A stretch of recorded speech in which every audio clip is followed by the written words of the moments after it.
Ciao, ben trovati in questo nuovo tutorial. Dalle immagini iniziali avrete già capito quale sarà la sfida di oggi, quella di racchiudere tutta la forza e la violenza di un tornado in uno spazio ridottissimo di 3x4 cm. La vera difficoltà non sarà quella di creare il tornado in sé, quanto di imprimere dinamicità a tutta la scena. Una cosa difficile, ma come dico sempre, non impossibile. Prima di iniziare però vorrei ricordare a chi è interessato di iscriversi al canale per non perdere i miei nuovi tutorial. Questo mi aiuterà a continuare a farne. Quindi, detto ciò, iniziamo. Dopo aver steso della resina epossidica su di una base di legno, vi adageremo della gomma a piuma che sarà la nostra base erbosa.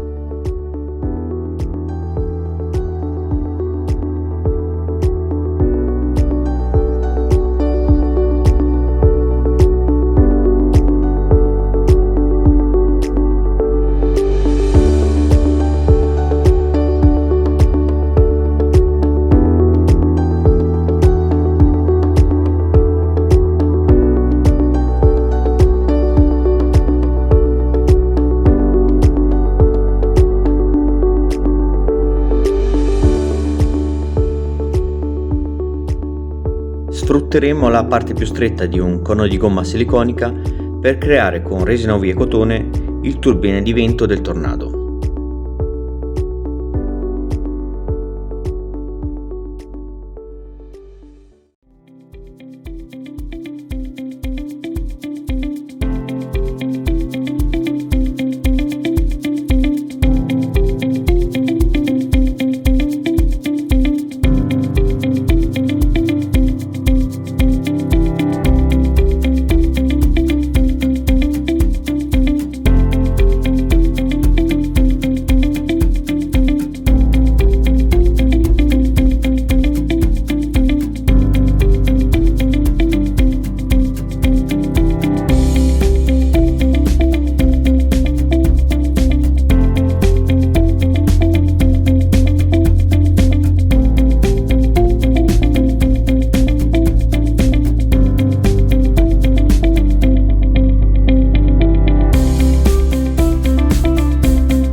Con delle radici finissime, tagliate a pezzettini, andremo a creare i tronchi dei nostri micro alberini che saranno attaccati, inclinati, tutti intorno al nostro turbine di vento per imprimervi un senso di rotazione e risucchio.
dopo aver creato il nucleo del tornado in resina UV con la forma che più desideriamo, sempre con la stessa resina vi avvolgeremo intorno del cotone tagliato a strisce.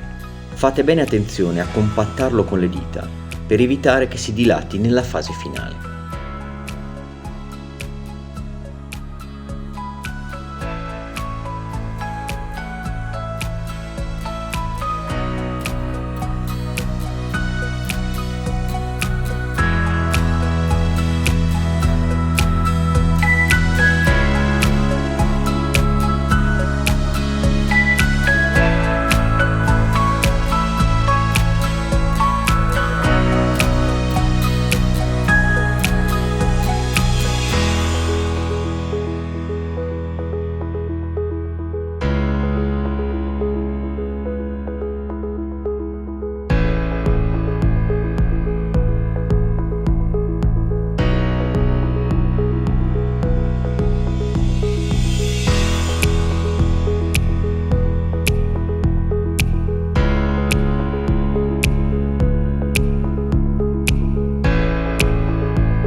Soltanto dopo aver effettuato la colata di resina epossidica finale e successivamente la rimozione delle bolle, possiamo completare il cielo, aggiungendo nuvole di cotone colorate con resina epossidica grigia, variandone eventualmente il colore con l'ausilio di iniezioni sempre di resina colorata.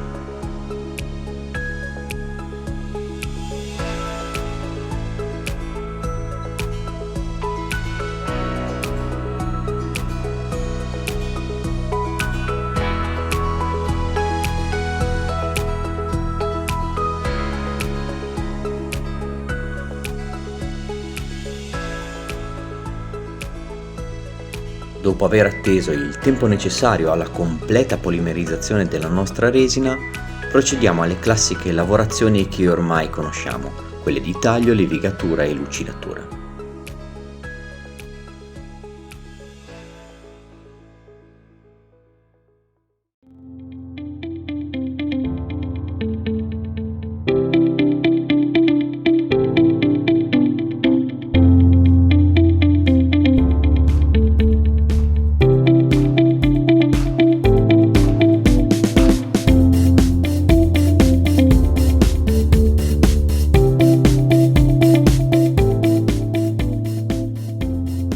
Ecco qua, terminato il nostro piccolo, ma non meno devastante tornado tascabile.